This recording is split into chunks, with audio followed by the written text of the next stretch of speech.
다 같이 묵도하심으로 6월 마지막 주죠. 우리 성령강림 5번째 주일 예배, 그리고 우리 어벙감리교회 창립 13주년 기념 주일 예배 하나님께 드립니다.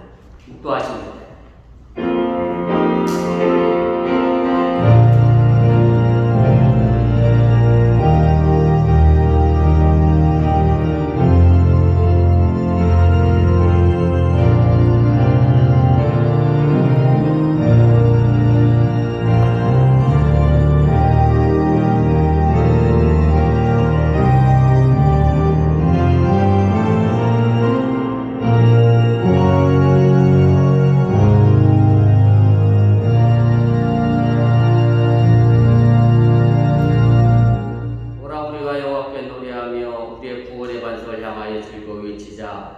우리가 감사함으로 그 앞에 나아가며 시를 지어 즐거이 그를 노래하자.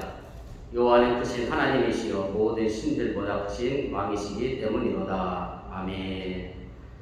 지난 한 주간의 삶을 지켜주시고 오늘 거룩한 주를 맞이하여 전능하신 하나님을 찬양하며 우리의 구세주 되신 예수님을 찬양하는 예배에 참여하게 하시니 감사를 드립니다. 우리의 몸과 마음이 다른 곳에 있지 않게 하여 주시고 오늘 이 예배당에 그리고 오늘 하나님께를 향하여 있게 하여 주시고 이 예배를 통하여 삶에 지치고 힘든 영혼들에게 용기와 희망을 주는 귀한 예배대로 또한 인도하여 주시옵소서. 우리 교회가 창립한 지 13년이 됐습니다. 이제 성장해가는 과정 속에서 우리 어번교회가 이 코로나 팬데믹 이후에 더 이 지역사회 우리가 꼭 필요한 교회가 되어지게 하여 주시고 더 넓은 곳을 향하여 복음을 전하고 선교하는 귀한 교회로 성장해 나가도록 지켜 주시옵소서. 예수님의 이름으로 기도드려서옵나이다. 아멘.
성시교독 48번 시편 106편을 교독하도록 하겠습니다.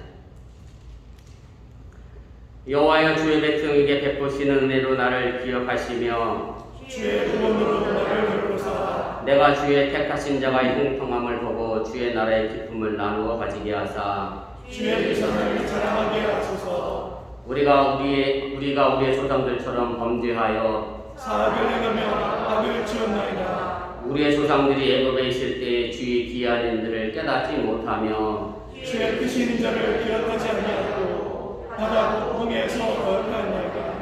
그러나 여호와께서는 자기의 이름을 위하여 그들을 구원하셨으니 그의 큰 권능을 만인이 알게 하려 하시니로다. 이에 홍해를 꾸짖으시니 곧 마르니 그들을 인도하여 바다 건너가기를 마치 광야를 지나감 같게 하사 그들을 그 미워하는 자의 손에서 구원하시며 그 원수의 손에서 구원하셨고 그들의 대적들은 물로 덮으심에 그들 중에서 하나도 살아남지 못하였도다. 이에 그들이 그의 말씀을 믿고 그를 찬양하는 노래를 불렀도다. 아멘.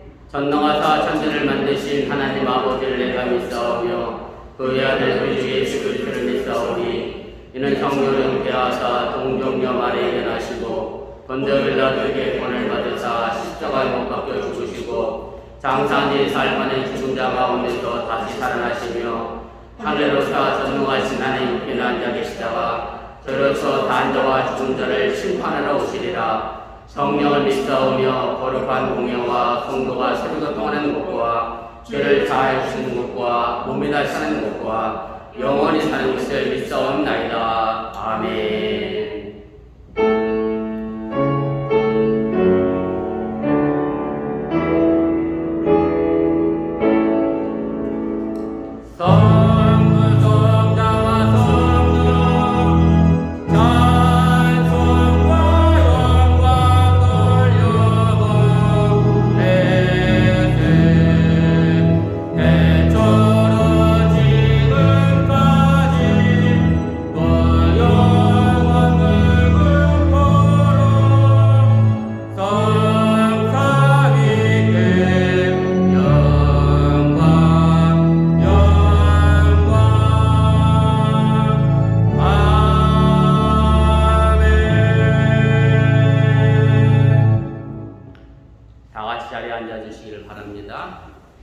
오늘 이 시간을 위하여 구은희 지사님 우리를 대표하여 기도 인도하시겠습니다.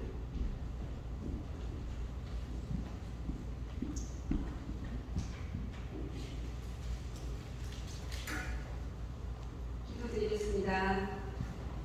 사랑과 은혜가 많으신 하나님, 코로나로 인하여 어려운 이 시기에 함께 모여 예배드릴 수 있음을 감사드립니다. 이 시간 마음속 걱정이나 두려움은 사라지게 하여 주시고 하나님 말씀에 집중하며 마음의 평안을 가지는 복된 시간 되게 하여 주시옵소서. 하나님, 매일 내 시간을 보내며 다짐하였던 것들이 무너질 때마다 내 자신이 얼마나 나약하고 작은 존재인지 깨닫게 됩니다. 그럼에도 저희를 매번 일으켜 주시며 다시 살아갈 수 있는 힘을 주시는 손길에 힘을 얻습니다. 오늘보다 더 나은 사람이 되기를, 나를 사랑하듯이 남을 사랑하고 배려하기를 소망해 봅니다. 코로나로 또는 건강의 문제로 힘든 이들에게 위로와 평안을 주시옵소서. 이 시간 말씀 전하시는 목사님을 성령의 능력으로 함께하여 하시며 목사님과 가족들의 건강을 돌봐주시며 은혜를 더하여 주시옵소서. 각 부서와 교사들께 힘과 용기를 주시옵소서. 예배하며 사랑하는 법원 감리교회가 되게 하여 주시옵소서. 이 모든 말씀 우리 주 예수 그리스도의 이름으로 기도드렸습니다. 아멘.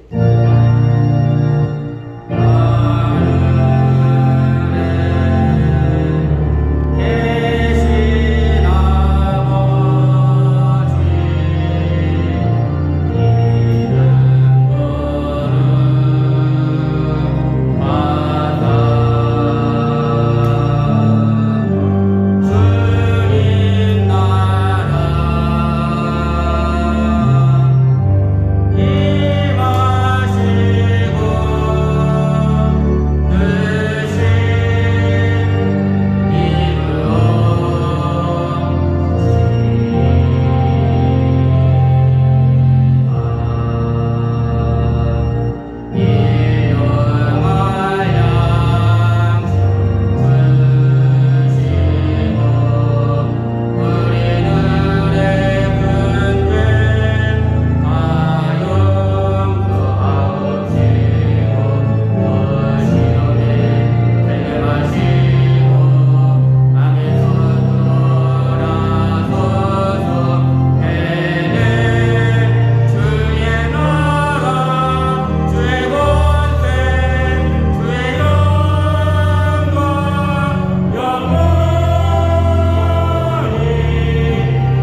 기쁨으로 맞으라. 주 예수님 언제 오실는지 한밤에나 낮에나 늘 깨어서 주님만을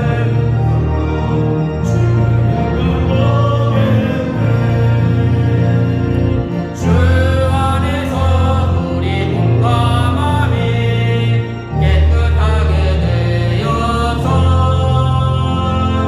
주 예수님 다시 오실 때에 모두 기쁨으로 맞으라. 아멘. 지금도 우리의 삶을 주관하시고 섭리하시는 전능하신 아버지 하나님, 거룩한 주를 맞이해 주의 백성들이 주 앞에 나와 예배하면서 빈손을 나오지 않고 정성된 마음으로 귀한 예물을 가지고 나와 예물을 드렸습니다. 과부의 역전 주님을 칭찬하셨던 주님 말씀을 기억하면서 우리의 몸과 마음과 영혼을 담아 이 예물을 드렸사오니 이 물질이 온전히 하늘나라의 신묘지가 도와주시고 살아가는 성도의 삶의 터전 속에 행여 물질 문제로 인하여 염려하지 않도록 주님께 눈동자까지 또한 지키시고 보호하여 주시옵소서.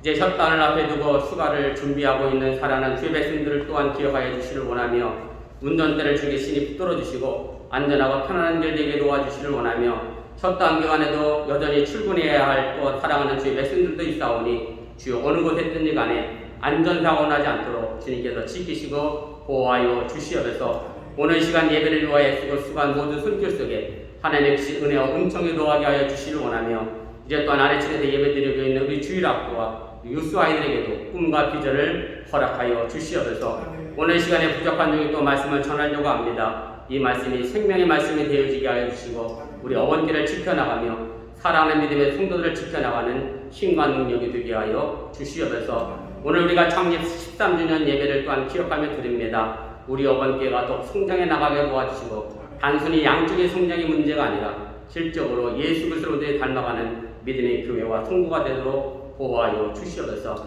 예수님의 이름으로 간절히 축복하며 기도드렸사옵나이다. 아멘. 감사합니다. 자리에 앉아주시기를 바랍니다. 교회 소식 전합니다. 앞에 화면과 적어보시고 차가 없으시기를 바랍니다. 주일성서 신앙의 기본인 거 기억하시고 어느 곳에 있든 주일 거룩하게 지킬 수 있기를 바라고요. 아마 이번 주 금요일 토요일부터 휴가가 아마 교육 중에 있는 분들도 계실 줄 압니다만 어느 곳에 있든 간에 주일 잘 지킬 수 있기를 바랍니다. 네, 예배 마치고 본당 2층에서 우리 디모데 남성교회 원려 있습니다. 우리 남성교회들도 참여해 주시기를 바랍니다. 그 다음에 여름 성경학교가 7월 26일부터 28일 수요일에 있을 예정이고요. 먹는 문제가 코로나 때문에 조금 염려스럽고 걱정이 되는데 여름 성경 교사들이 그래도 애들에게 먹을 걸 줘야 된다고 해서 먹기로 했습니다. 간식 준비를 하고요. 아이들에게 전염되지 않도록 어쨌든 개인적으로 위생 지켜가면서 간식을 주려고 예정 중에 있으니까 여러분들 그렇게 아시고 염려하지 마시길 바라고요.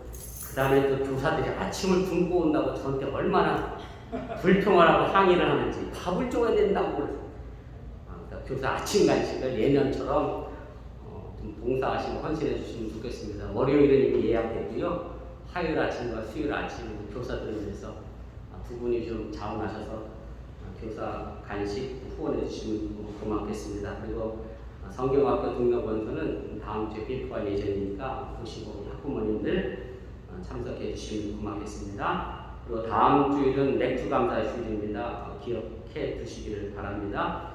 그 다음에 수요일 날 방학이라 다 학부모님들은 나이들 아시게 바쁘고 애쓰시고 수고하시는데 그래서 집에 계신 분만 오시는데 저희 교회 집에 계신 분이 별로 안 계세요. 그냥 얼마나 바쁘신지 몰라요. 근데 토요일 아침에는 집에 계실 것 같아요. 토요일 아침 기도가 시작한 지가 오래됐는데 여전히 참석하시는 분들이 많이 저조하십니다. 우리 아침 기도에 꼭 기억하시고 정말로 기도의 불을 끄지 않는 우리 어버이교회가 될 수 있기를 그렇게 바랍니다. 그 다음에 제가 또 교회를 한 주간 비게 됐습니다. 양해해 주시면 고맙겠고요.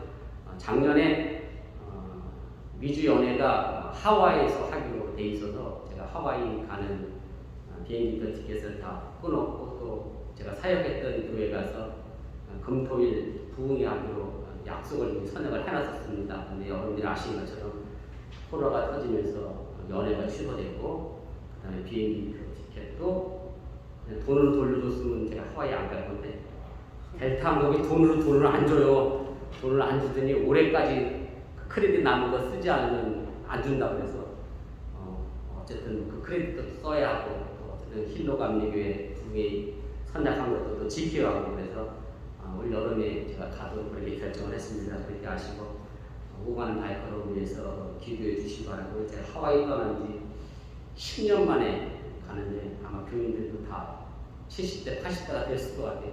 저 있을 때는 왕성한 활동을 했던 그런 분들인데 아무튼 오고 가는 바이커를 위해서 기도해 주시면 고맙겠습니다. 그 다음에 7월 예배봉사 이건 보시고 차고 없으시기를 바랍니다. 혹시 뭐 또 제가 알아야 될 광고 있나요? 이석현 선생님 엄마 어디 갔어? 밖에 선생님 열이 나요 또? 우리 밖에서 선생님 아프답니다. 그래서 기도해 주시고 기도해 주시기 바랍니다. 그 다음에 또 하나 좋은 소식은 우리 백중기 집사님, 장원 집사님 같은 영주권 문제가 어제 잘 해결됐습니다. 수고하십니다. 또 아직도 영주권 진행 중에 있는 많은 가정들이 있습니다. 꼭 기억하시고 기도해 주시기를 바랍니다. 그 다음에 제가 보기에 오른편에 저희에게 새로 오신 분이 계신데 여러분들이 따뜻하게 박수를 일단 많이 해주시기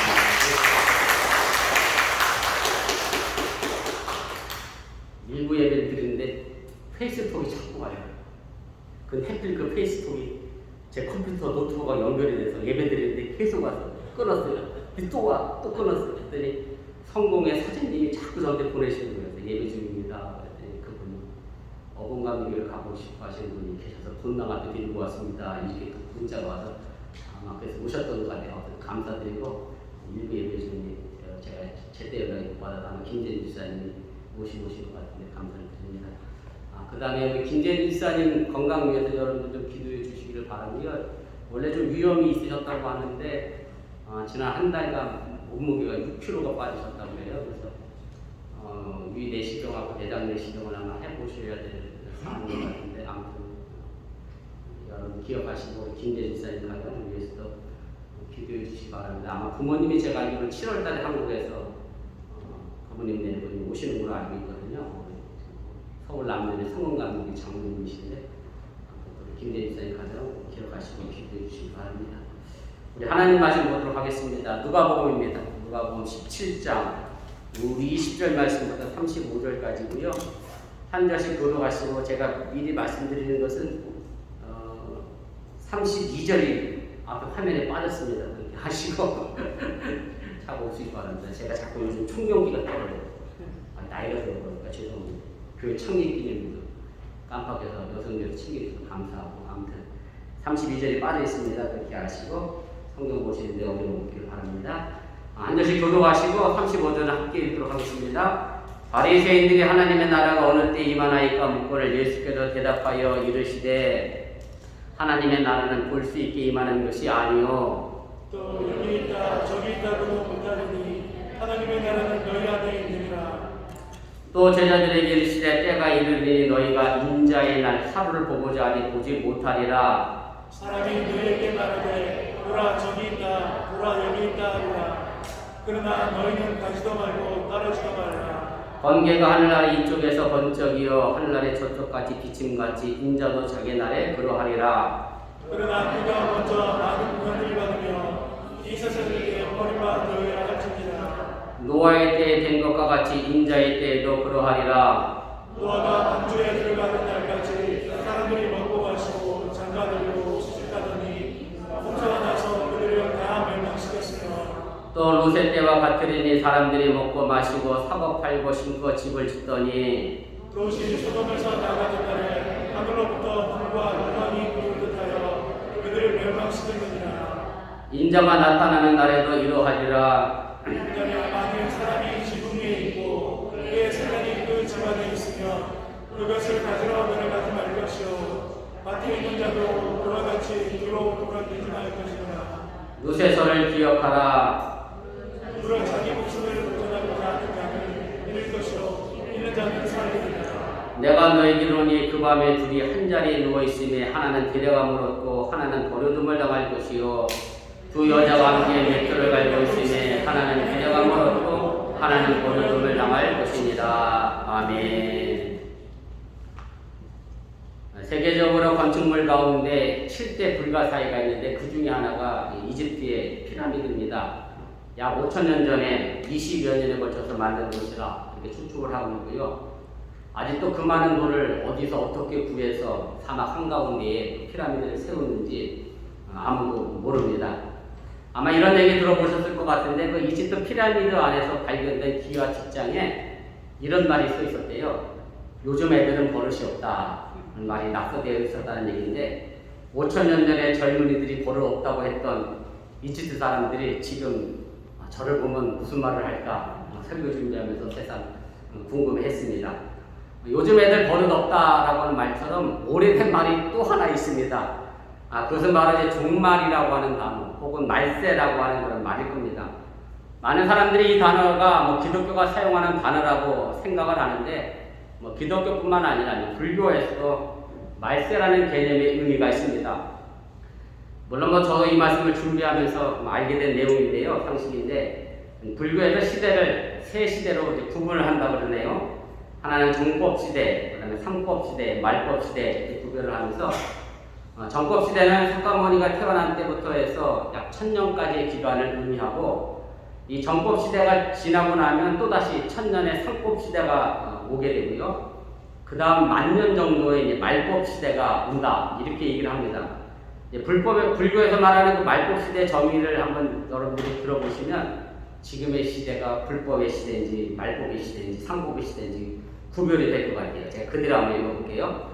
사람들이 불법을 받아들이고 이해하는 것에 대해 흥미가 없어지고 불법이 더 미미하고 쇠퇴해져서 사람들이 도를 닦기보다는 교만과 시비에 휩쓸리는 시기로 보고 있다 이렇게 되어 있는데 이런 관점에서 보면 지금이 불교에서도 말법 시대로 이해하지 않을까 저 혼자 그렇게 생각을 해보게 됩니다.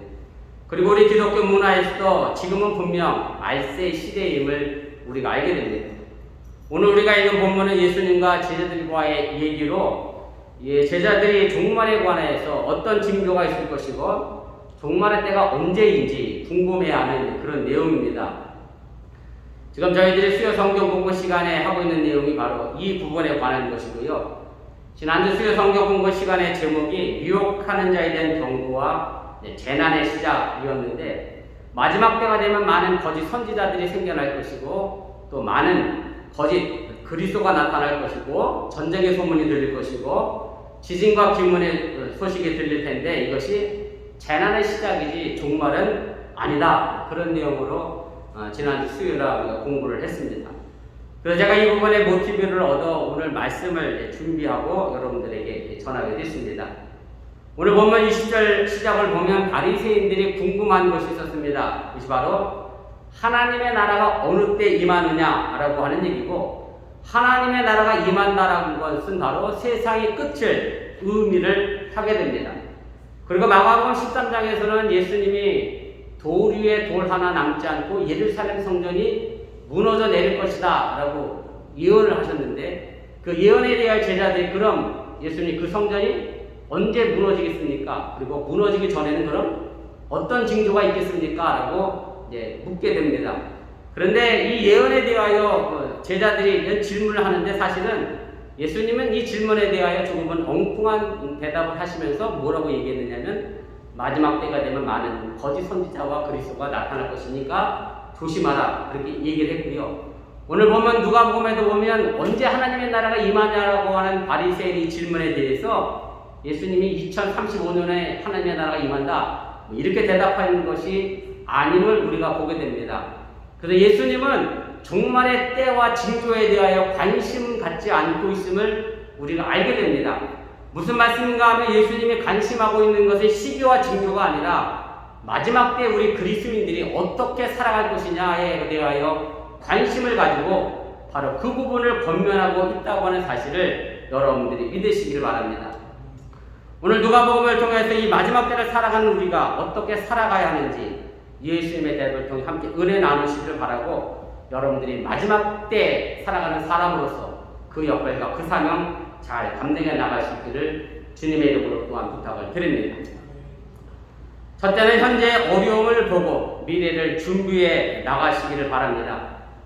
여러분들이 아시는 것처럼 이제 다음 주가 되면 미국에 독립기념일이 있는데 올라오다 보니까 벌써 미국 교회도 성경일을 쭉 꽂아놓고 독립기념일을 기념하고 있습니다만은, 제가 미국의 독립기념일 이야기를 꺼낸 것은 미국의 독립은 사실은 다른 나라와는 조금 차이가 있습니다.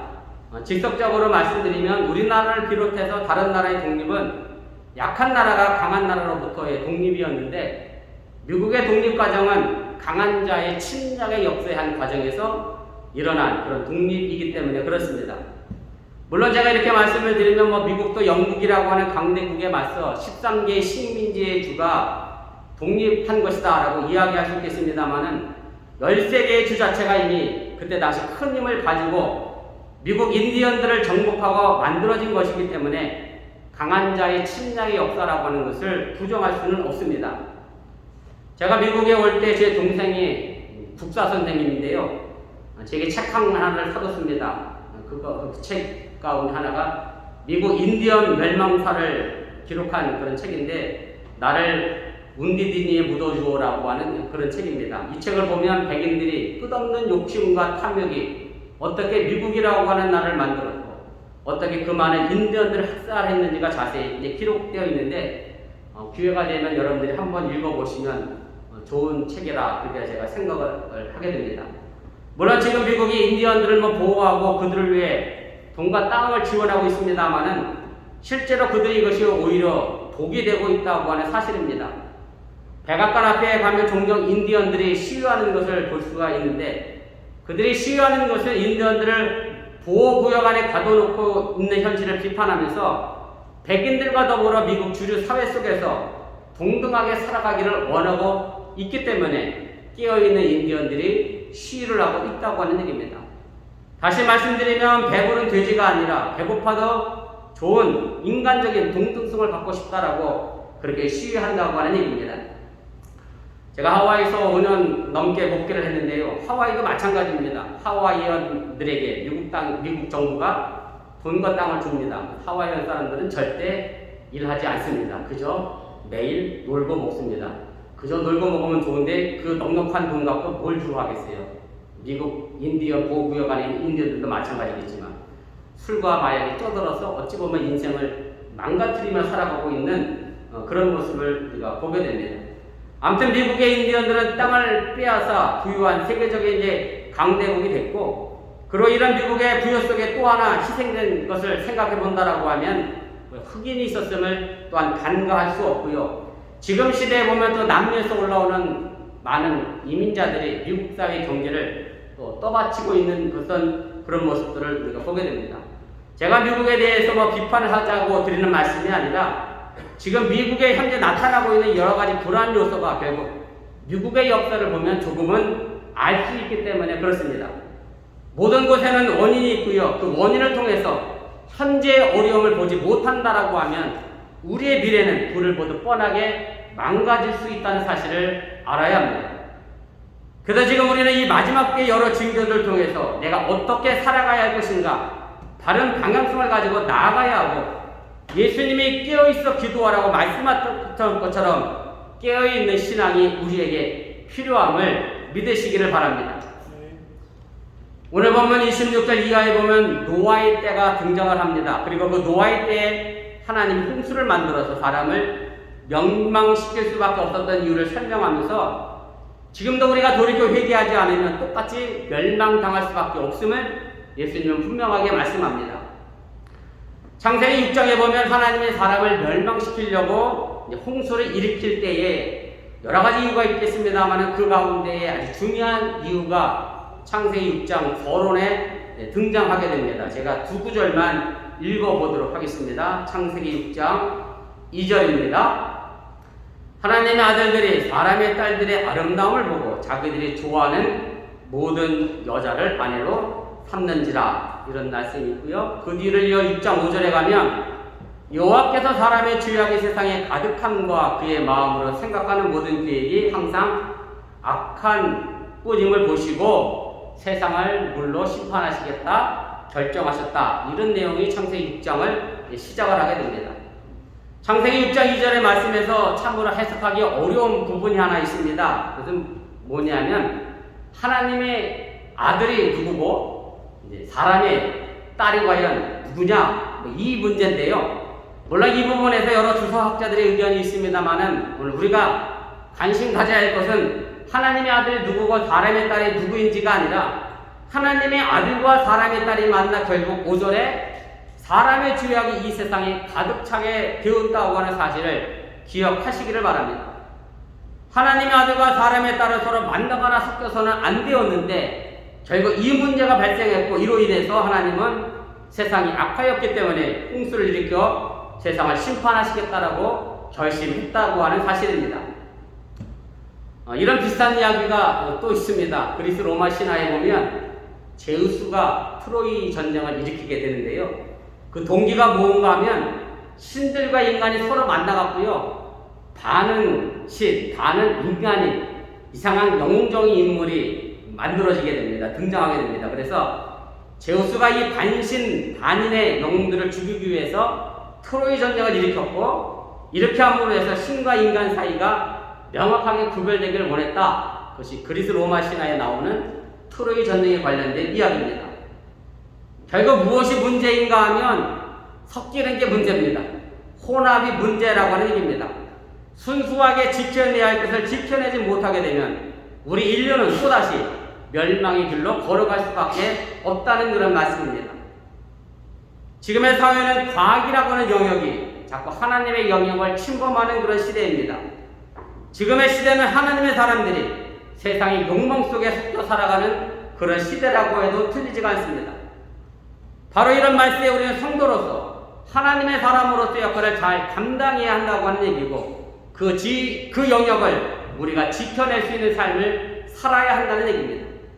세상의 유혹과 맞서야 하고 우는 사자처럼 덤비는 사탄의 권세와 싸워서 우리가 이겨야 한다고 하는 사실을 여러분들이 잊지 마시길 바랍니다.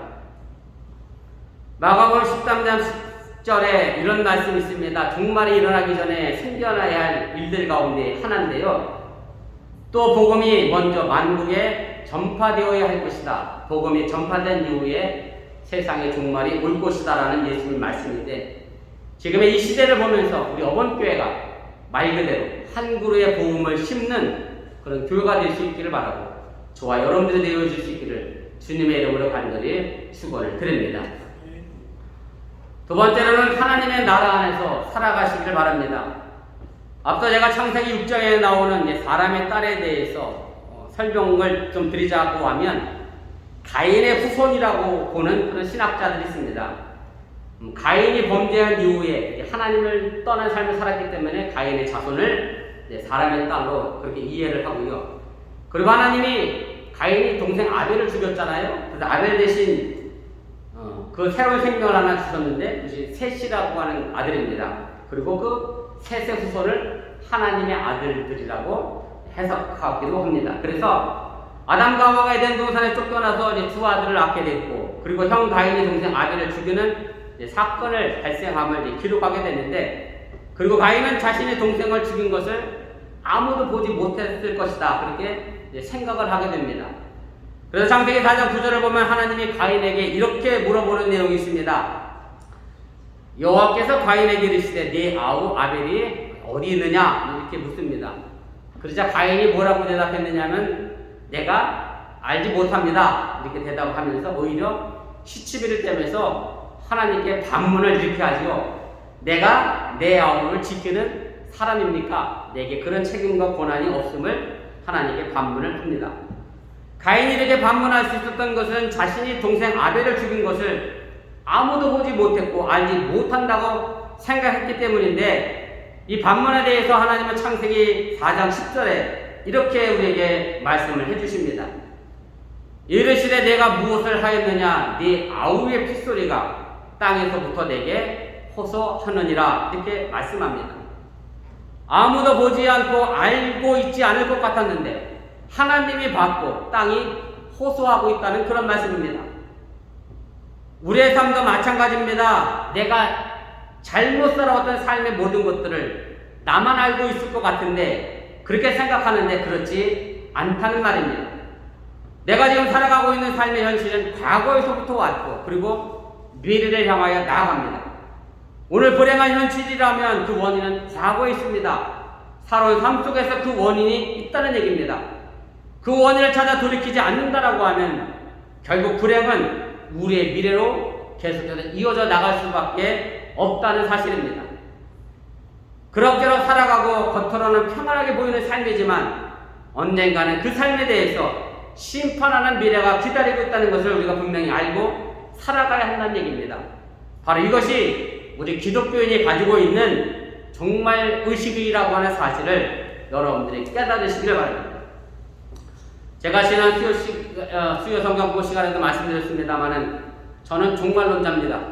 이렇게 얘기하니까 예전에 한국에서 있었던 다미 선교의 종말론자로 오해하시지 마시고요. 제가 말하는 종말론자라고 하면은 하나님의 심판은 반드시 있을 것이다라고 하는 얘기인데, 다만 예수님도 오늘 본문에서도 그렇고 마가복음에서도 그렇고 성급한 종말에 대해서는 언제나 경고하고 계십니다. 그래서 당장 내일 이 세상이 멸망할 것이다라고 하는 그런 성급한 종말론자는 아니고, 아무튼 이 세상은 마지막 때가 있을 것이다라고 하는 그런 종말을 믿고 저는 오늘도 살아갑니다. 우리가 이런 종말 의식을 가지고 살아가고 있다라고 하면 지금 당면한 여러 가지 문제를 내 안에서 우리가 찾아볼 수 있다고 하는 얘기고, 그리고 그것을 돌이켜서 새로운 미래를 준비하고 시작할 수 있다고 하는 사실을 여러분들이 믿으시기를 바랍니다. 만약 우리가 이런 삶을 산다고 하면 이미 우리 안에는 하나님의 나라가 존재하는 것이고 우리의 삶은 천국의 삶의 시작이 되었다라고 말할 수 있습니다. 그러나 우리가 불행한 삶을 살면서 여전히 하나님의 뜻과 세상의 뜻을 혼합해서 살아간다고 하면, 그 불행한 삶 속에서 익숙해져서 그럭저럭 살아간다고 하면 이미 우리의 삶 속에 하나님의 심판이 시작되었다라고 하는 사실 또한 기억하시기를 바랍니다. 바로 이런 의미에서 현재 우리의 마음이 하나님의 나라일 수도 있고 또한 심판의 세계일 수도 있다는 말입니다. 그래서 오늘 예수님은 본문에서 하나님의 나라가 어느 때에 임합니까? 라고 하는 바리새인들의 질문에 대답하시기를, 하나님의 나라는 볼 수 있게 임하는 것이 아니라 또 여기 있다 저기 있다 하는 것이 아니라 하나님의 나라는 너희 안에 있다라고 분명하게 말씀하고 있음을 잊지 마시기를 바랍니다. 하나님의 나라는 이미 진행되고 있는 역사 안에 있고 이미 살아가고 있는 우리 마음에도 있다는 얘기입니다. 그리고 심판과 구원은 우리 앞에 분명히 놓여져 있음을 믿으시기를 바랍니다.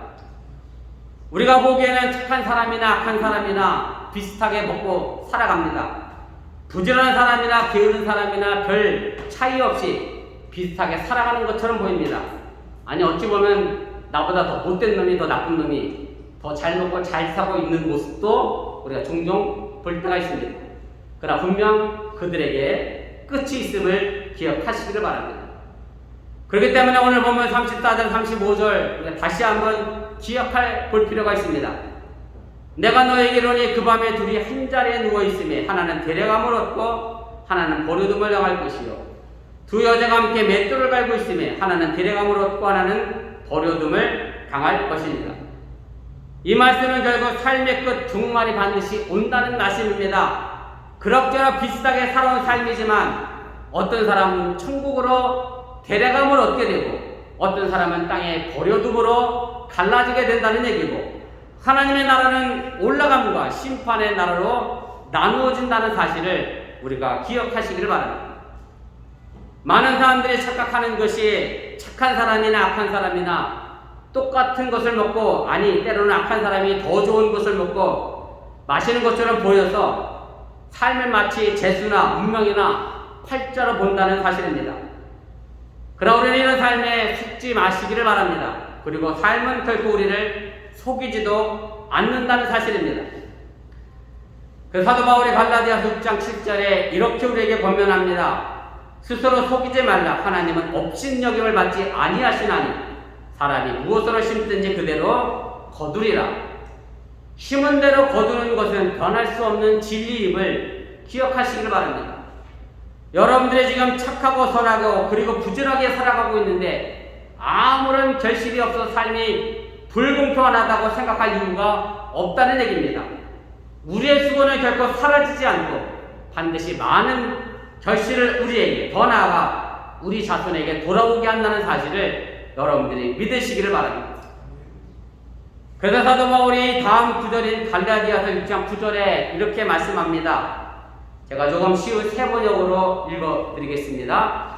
선을 행하다가 낙심하지 맙시다. 꾸준히 하노라면 거둘 때가 올 것입니다. 문제는요, 오늘의 삶과 마음에서 그 미래를 읽어낼 수 있느냐 없느냐에 달려 있습니다. 내가 하나님의 나라 속에서 하나님의 뜻을 이루며 사는지, 세상 속에서 하나님과 상관없이 그럭저럭 살아가고 있는지 바로 읽어내야 하고, 그 마지막을 바라보면서 오늘도 하나님의 복음을 심어나가는 저와 여러분들이 되어줄 수 있기를 주님의 이름으로 축원을 드립니다. 세 번째로 노아와 룻의 처의 다른 점을 아시고 노아처럼 살아가시기를 바랍니다. 오늘 우리가 본문 26절 이하에 보면 그 미래를 본 사람과 보지 못한 사람 둘을 만나게 됩니다. 바로 노아와 롯의 처입니다. 노아는요, 미래를 볼 줄 알았고 롯의 처는 볼 줄 몰랐습니다. 세상의 악이 가득 찼을 때 노아는 아주 맑은 날에 하나님의 명령대로 배를 만들었습니다.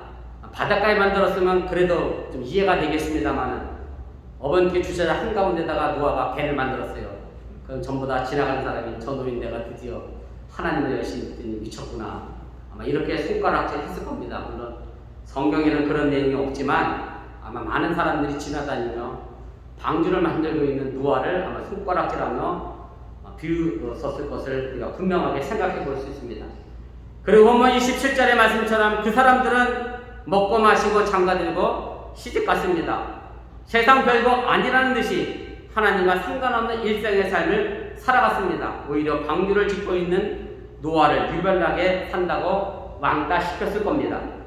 그러나 노아는 봤습니다. 뭘 봤느냐면 악으로 가득 찬 세상의 종말을 보았고 하나님의 심판을 봤다는 얘기입니다.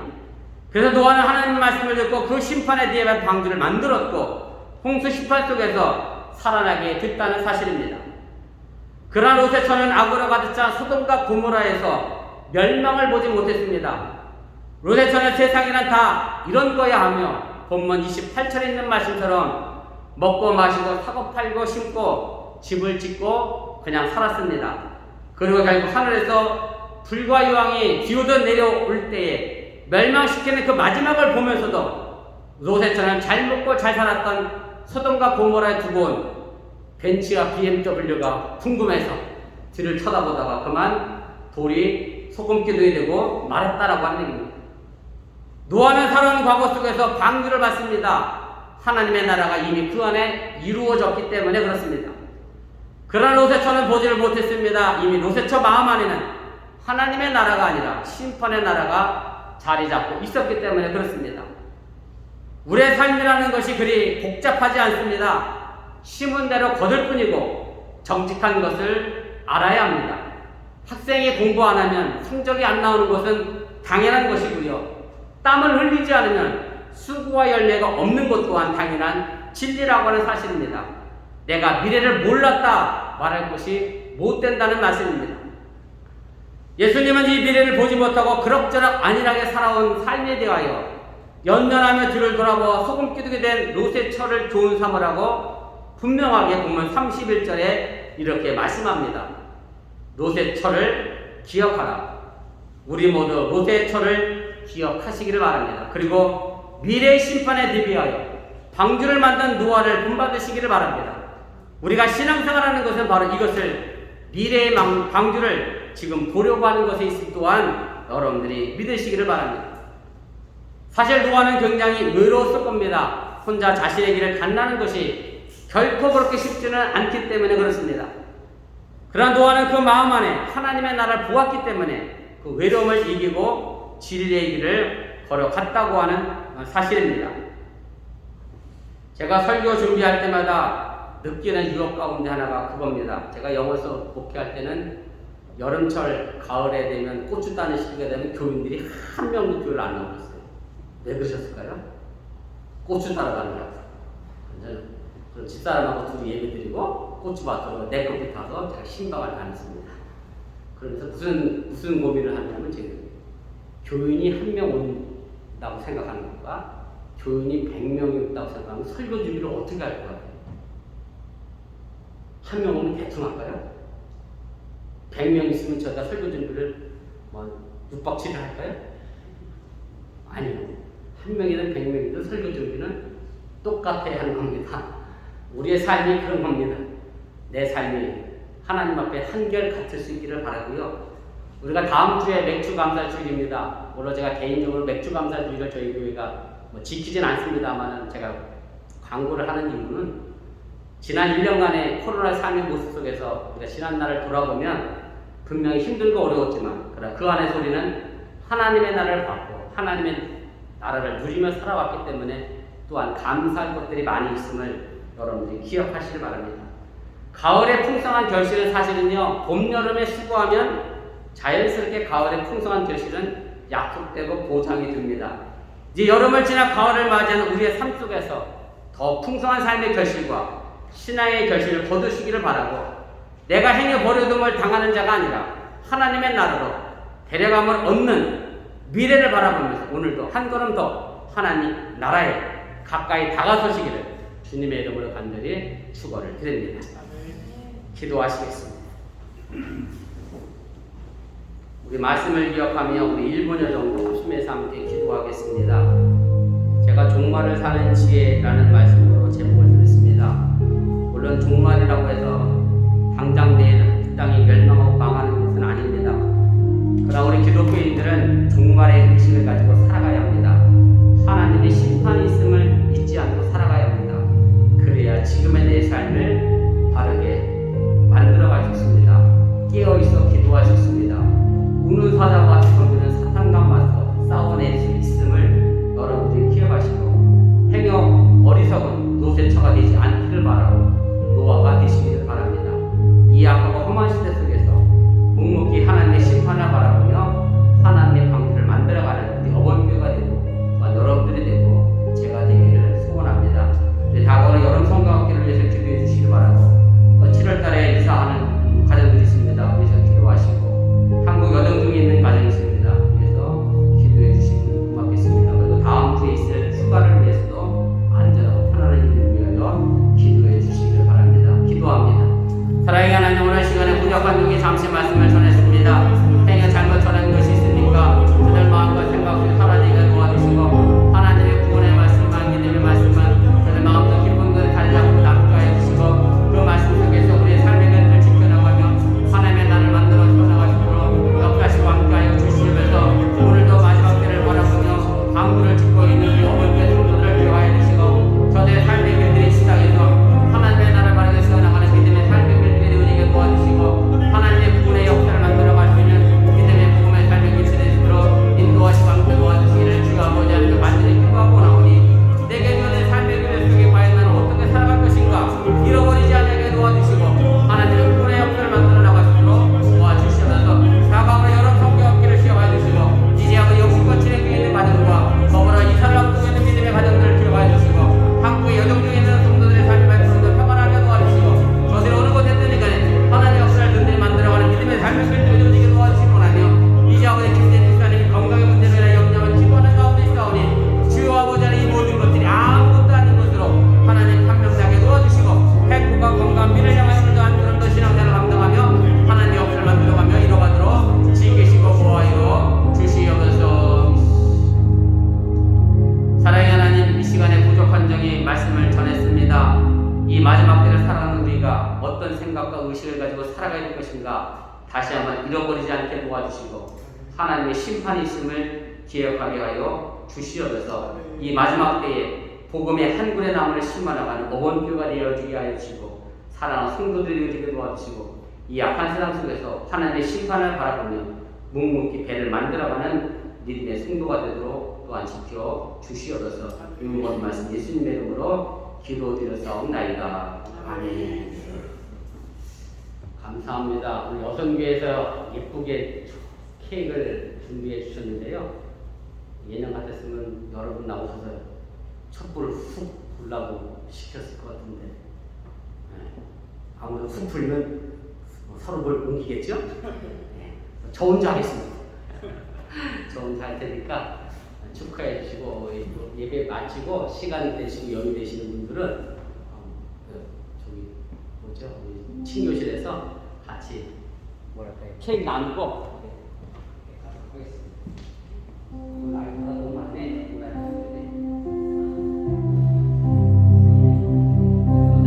누가 하나 들고 주세요. 되게 많네. 아, 되게 쉽니다.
제가 침 안 튀게 잘 볼게요.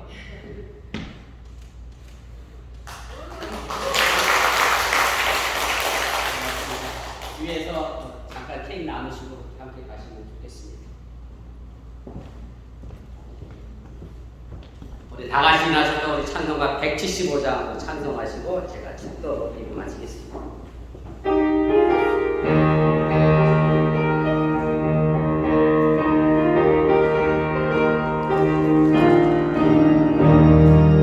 신랑 되신 예수께서 다시 오실 때 밝은 등불 나갈 준비됐느냐.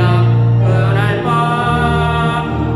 밤에 주님 맞을 등불이 준비됐느냐.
세상에 보내신 하나님의 놀라신 사랑과 힘들고 어릴 때마다 제게 위로가 되시고 힘이 되시고 능력이 되시는 성령님의 교통하고 감동과 하심의 역사가 이제 노아처럼 이 땅에 묵묵히 배를 만들어가는 주의 어번교회 성도들과 삶을 터던 후에 이제부터 영원토록 함께 하시기를 간절히 축원하옵나이다. 아멘.